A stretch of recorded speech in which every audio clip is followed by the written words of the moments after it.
डाकघर, बंद पड़ा डाकघर। साल 2026 घने जंगल के बीच एक 150 साल पुराना डाकघर खंडहर बन चुका था। गांव वाले कहते थे कि वहां आज भी आधी रात को घंटी बजती है और कोई अदृश्य डाकिया चिट्ठियां बांटता है। विशाल जो रहस्यमय जगहों की सच्चाई जानने के लिए मशहूर था, अपने कैमरे के साथ उस डाकघर में पहुंचा। दरवाजा अपने आप चक की आवाज के साथ खुल गया। अंदर चारों ओर धूल टूटी हुई मेजें और सैकड़ों पुरानी चिट्ठियां बिखरी थी। तभी विशाल की नजर एक काले रंग के लिफाफे पे पड़ी। उस पर लाल अक्षरों में लिखा था, जिसने इसे खोला उसकी मौत तय है। विशाल ने हंसते हुए लिफाफा खोल दिया। अंदर सिर्फ एक पंक्ति लिखी थी, आज रात तुम्हें लेने डाकिया आएगा। अचानक पीछे से घंटी बजी, टन टन। विशाल ने मुड़कर देखा, दरवाजे पर एक बिना चेहरे वाला काला डाकिया खड़ा था, जिसके हाथ में खून से भीगा वह बैग था। विशाल का गला सूख गया। दरवाजे पर खड़ा काला डाकिया बिल्कुल शांत था। उसका चेहरा नहीं था जहां चेहरा होना चाहिए था, वहां सिर्फ काला धुआं घूम रहा था। उसने धीरे धीरे अपने खून से सना बैग खोला। बैग के अंदर दर्जनों पुराने लिफाफे थे और हर लिफाफे पर किसी न किसी मृत व्यक्ति का नाम लिखा था। फिर उसने एक नया लिफाफा निकाला। उस पर लाल अक्षरों में लिखा था, विशाल अंतिम सूचना। डाकिया बिना एक शब्द बोले वह लिफाफा विशाल की ओर बढ़ाने लगा। विशाल पीछे हट गया, लेकिन उसके पैर किसी अदृश्य ताकत ने जकड़ लिया। कांपते हाथों से उसने लिफाफा लिया। जैसे ही उसने उसे खोला, अंदर से एक पुरानी काली तस्वीर नीचे गिर गई। तस्वीर में वही डाकघर था और दरवाजे पर खड़ा व्यक्ति कोई और नहीं बल्कि खुद विशाल था। लेकिन तस्वीर के नीचे लाल स्याही से लिखा था, मृत्यु का समय आज रात 12 बजे। विशाल ने घड़ी देखी, 11:58। अचानक पूरे डाकघर की बत्तियां अपने आप जल उठी। सभी पुरानी चिट्ठियां हवा में उड़ने लगी। हर चिट्ठी में एक ही आवाज आने लगी, समय पूरा हो गया, अब अगली चिट्ठी तुम्हारी है। तभी डाकघर के पीछे वाले अंधेरे कमरे का दरवाजा अपने आप खुला और वहां से किसी के भारी कदमों की आवाज आने लगी। धक धक धक। अंधेरे कमरे से आती थप थप थप की आवाज हर पल तेज होती जा रही थी। विशाल ने कांपते हुए टॉर्च जलाई और धीरे धीरे उस कमरे की ओर बढ़ा। दरवाजे के अंदर एक विशाल रिकॉर्ड रूम था। दीवारों पर 1000 लकड़ी की अलमारियां थी, जिनमें काले रंग की पुरानी फाइलें और चिट्ठियां रखी थी। हर फाइल पर किसी इंसान का नाम और उसकी मौत की तारीख लिखी हुई थी। विशाल ने अपनी टॉर्च एक अलमारी पर डाली। उसका दिल धड़कना बंद होने जैसा हो गया। सबसे ऊपर रखी फाइल पर लिखा था, विशाल अंतिम डिलीवरी। जैसे ही उसने फाइल उठाई, पीछे से ठंडी आवाज गूंजी।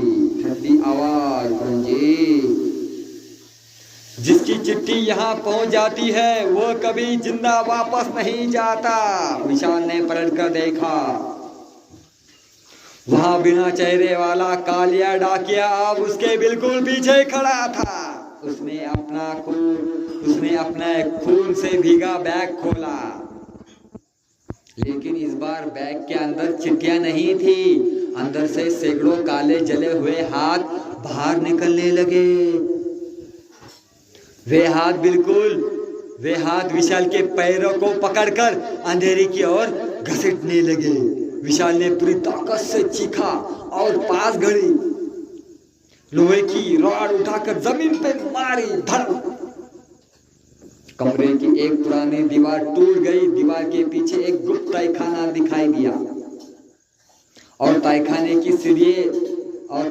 की सीढ़ियों से किसी बच्चे की धीमी आवाज आई, विशाल अगर बचना है तो नीचे मत आना। लेकिन उसी पल किसी अदृश्य ताकत ने उसे सीढ़ियों की ओर धक्का दे दिया। विशाल सीढ़ियों से लटकता हुआ नीचे गिरा। धड़म!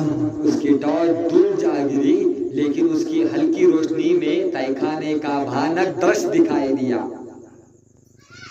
चारों तरफ लोहे के पिंजरे थे। हर पिंजरे में किसी इंसान की धुंधली आत्मा कैद थी। वे धीरे धीरे फुसफुसा रही थी, हमें आजाद करो, नहीं तो अगला कैदी तुम बनोगे। तभी वही बच्चे की आवाज फिर सुनाई दी। अंधेरे के कोने से लगभग 10 साल का एक लड़का बाहर आया। उसके कपड़े फटे हुए थे और उसकी आंखों से काले आंसू बह रहे थे। उसने कांपती आवाज में कहा, मैं इस डाकघर का आखिरी संदेशवाहक हूँ। 150 साल पहले एक शापित पुजारी ने यहाँ एक दानव को बुलाया था। तब से यह काला डाकिया लोगों की मौत की चिट्ठियां बांटता है। जिसने भी उसकी चिट्ठी स्वीकार की, उसकी आत्मा हमेशा के लिए यही कैद हो गई। विशाल कुछ पूछ पाता उससे पहले पूरे तहखाने में जोरदार कंपन होने लगा। दीवारों पर लगी जंजीरें अपने आप हिलने लगी। अचानक सबसे बड़े लोहे का दरवाजा धीरे धीरे खुला। उसके अंदर से 2 लाल आंखें चमकी। एक विशाल काली आकृति बाहर निकली। उसके सिर पर टूटे हुए सिंग थे और उसके मुंह से काला धुआं निकल रहा था। काला डाकिया उसके सामने झुक गया और बोला, मालिक, अगली आत्मा आ चुकी है। दानव ने अपनी लाल आंखें विशाल पर टिकाई और मुस्कुराया।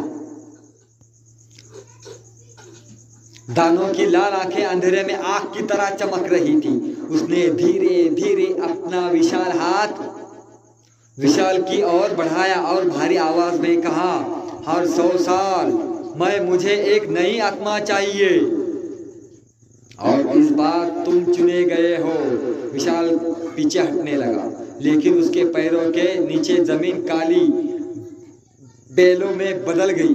वे बेलें उसके टखनों से लिपट गई। तभी वह छोटा लड़का जोर से चिल्लाया। विशाल ने तुरंत अपनी नजर नीचे कर ली। तभी वो छोटा लड़का जोर से चिल्लाया, विशाल उसकी आंखों में मत देखना। छोटा लड़का चिल्लाया, विशाल उसकी आंखों में मत देखना। विशाल ने तुरंत अपनी नजर नीचे कर ली। उसी क्षण दानव गुस्से से दहाड़ा। उसकी दहाड़ से पूरा तहखाना कांप उठा और छत से पत्थर गिरने लगे। लड़के ने अपनी जेब से एक पुरानी पीतल की चाबी निकाली और विशाल के हाथ पे रख दी। ये डाकघर के सबसे पुराने डाक बक्से की चाबी है। इसमें इस श्राप को खत्म करने का रहस्य छिपा है। लेकिन सावधान, काला डाकिया तुम्हें वहां तक कभी नहीं पहुंचने देगा। इतना कहते ही बिना चेहरे वाला काला डाकिया बिजली की रफ्तार से विशाल पर झपटा। विशाल किसी तरह बचा और सीढ़ियों की ओर भागा। उसने पीछे दानों की गर्जना, उड़ती हुई चिट्ठियां और सैकड़ों कैद आत्माओं की चीखें गूंज रही थी। जैसे ही वो ऊपर पहुंचा, उसे सामने दीवार में जड़ा हुआ एक पुराना काला डाक का बक्सा। जैसे ही वो ऊपर पहुंचा, उसे सामने दीवार में जड़ा हुआ एक पुराना काला डाक बक्सा दिखाई दिया। उसने कांपते हाथों से पीतल की चाबी ताले में डाली। क्लिक,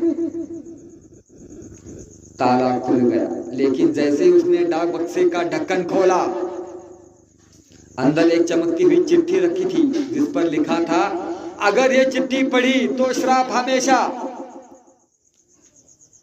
अगर ये चिट्ठी पढ़ी तो श्राप हमेशा के लिए तुम्हारा हो जाएगा। विशाल ने गहरी सांस ली और चिट्ठी खोलने के लिए हाथ बढ़ा दिया। विशाल ने कांपती हाथों से चमकती हुई चिट्ठी खोल दी। जैसे ही उसने पहला शब्द पढ़ा, पूरा डाकघर भयंकर आवाज के साथ हिलने लगा। धड़म, दीवार में दरारें पड़ गई, छत से काली राख गिरने लगी। चिट्ठी में लिखा था, इस श्राप को तोड़ने का केवल एक ही तरीका है, काले डाकिए का असली नाम जोर से बोलो और उसकी अंतिम चिट्ठी अग्नि में जला दो। लेकिन अगर नाम गलत हुआ तो तुम्हारी आत्मा हमेशा के लिए इस डाकघर की हो जाएगी। चिट्ठी के नीचे एक नाम उभरने लगा, रघुवीर। अचानक काला डाकिया भयानक चीख के साथ विशाल पर टूट पड़ा। नहीं, मेरा नाम मत बोलो। विशाल समझ गया कि यही उसका असली नाम है। उसने पूरी ताकत से चिल्लाया, रघुवीर। नाम सुनते ही काला डाकिया दर्द से तड़पने लगा। उसके काले धुएं से बना चेहरा टूटने लगा और पहली बार उसका असली चेहरा दिखाई दिया। एक बूढ़ा डाकिया जिसकी आंखों में पश्चाताप था। उसने कांपती आवाज में कहा, मुझे मुक्त कर दो, मैं 150 साल से, मुझे मत कर दो, मैं 150 साल से इसी दानव का गुलाम हूं। लेकिन तभी तहखाने से दानव की गर्जना गूंजी।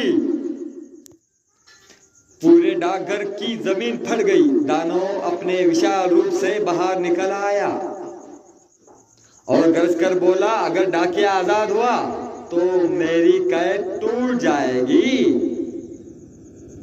उसने अपना विशाल पंजा विशाल की ओर बढ़ाया। विशाल के हाथ में अब वही आखिरी चिट्ठी थी। उसे बस उस आग में डालना था, लेकिन डाकघर में कहीं भी आग नहीं थी और दानव तेजी से उसकी ओर बढ़ रहा था। दानव का पंजा विशाल से बस कुछ कदम दूर था।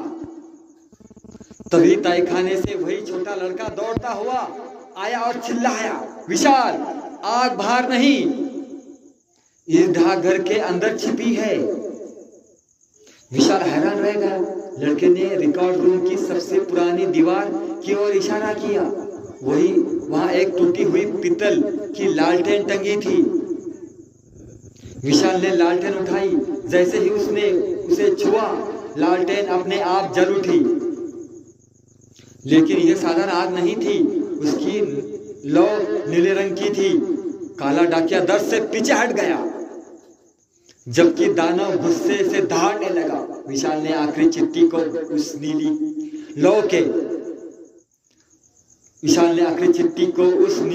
लौ के ऊपर रखा। चिट्ठी जलने लगी। उसके जलते हुए पूरे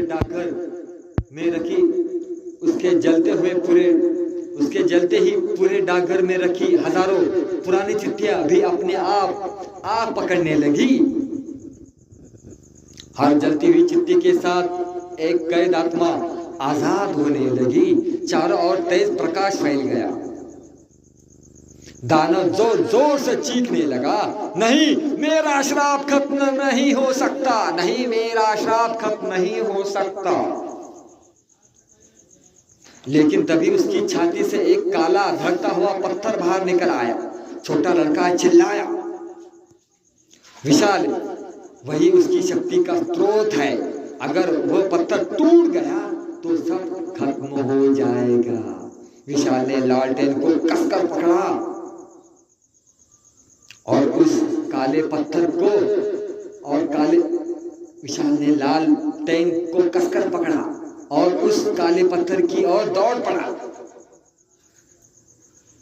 विशाल पूरी ताकत से दौड़ा और जलती हुई नीली लालटेन उसे विशाल पूरी ताकत से दौड़ा और जलती हुई नीली लालटेन उस काले पत्थर पर दे मारी। धड़म, पत्थर हजारों टुकड़ों में बिखर गया। उसी शैतानों ने ऐसी भयानक चीख मारी कि पूरा जंगल कांप उठा। काला धुआं चारों ओर फैल गया। डाकघर की दीवारें टूटने लगी।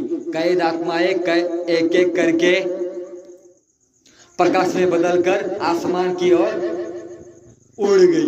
बिना चेहरे वाला डाकिया अब एक साधारण बूढ़े इंसान के रूप में दिखाई दिया। उसकी आंखों में आंसू थे। वह बोला, धन्यवाद विशाल, तुमने हमें 150 साल पुराने श्राप से मुक्त कर दिया। अब यहाँ कोई आत्मा कैद नहीं रहेगी। इतना कहकर वो प्रकाश की एक किरण बनकर गायब हो गया। विशाल किसी तरह भागकर डाकघर से बाहर निकल आया। जैसे ही उसने पीछे मुड़कर देखा, पूरा श्रापित डाकघर आग की लपटों में घिरा और कुछ ही पल में राख बन गया। विशाल ने राहत की सांस ली। उसे लगा कि सब खत्म हो चुका है, लेकिन तभी उसकी जेब में रखा मोबाइल अपने आप बज उठा। स्क्रीन पर कोई नंबर नहीं था, सिर्फ एक संदेश चमक रहा था, नई डिलीवरी तैयार है। विशाल ने कांपते हाथों से ऊपर देखा। जंगल के अंधेरे रास्ते पर एक नया बिना चेहरे वाला डाकिया धीरे धीरे उसकी ओर चला आ रहा था। उसके हाथ में एक काला लिफाफा था जिस पर लाल अक्षरों में लिखा था, प्राप्तकर्ता विशाल। समाप्त. तर मित्रांनो ही कहाणी इथं समाप्त झाली. तर मित्रांनो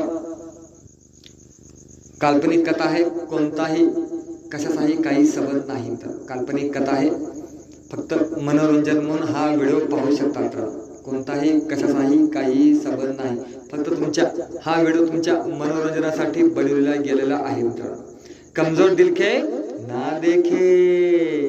तर मित्रांनो काल्पनिक कथा आहे, कोणता गोष्टीचा कशाचाही काही संबंध नाही, तुमच्या मनोरंजनासाठी हा व्हिडिओ बनवलेला गेलेला आहे. कमजोर दिल के ना देखे. तर मित्रांनो लाईक करा, सब्सक्राइब करा, कमेंट करा, शेयर करा. बाय बाय दोस्तों, फिर मिलेंगे नई कहानी के साथ. Bye bye.